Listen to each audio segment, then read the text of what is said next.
News 7 ઇન્ડિયામાં આપ સૌનું હાર્દિક સ્વાગત છે। અમરેલી શહેરમાં યુવતી ઉપર છરી વડે હત્યા કરવાની કોશિશનો મામલો તપાસનો ધમધમાટ શરૂ થઈ ગઈ। કાલે 2 આરોપીઓની ધરપકડ કરાઈ। ભાવકા ભવાની મંદિરમાં યુવતી ઉપર છરી વડે હુમલો કર્યો તે સ્થળે આરોપીનું રિકન્સ્ટ્રક્શન પંચનામું કર્યું। મુખ્ય આરોપી વિપુલ ધુંધળવા આકાશ આવટે બનેલી ધરપકડ બાદ આજે રિકન્સ્ટ્રક્શન સ્થળ ઉપર કર્યું।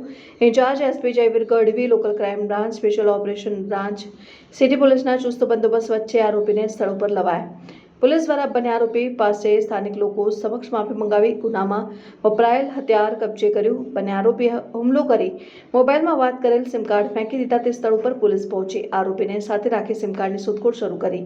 મુખ્ય આરોપી વિપુલ ધુંધળવાને યુવતી સાથે પ્રેમ સંબંધ હતો, ફોન ઉપાડતી ન હતી, બીજા સાથે સગાઈ થઈ હતી।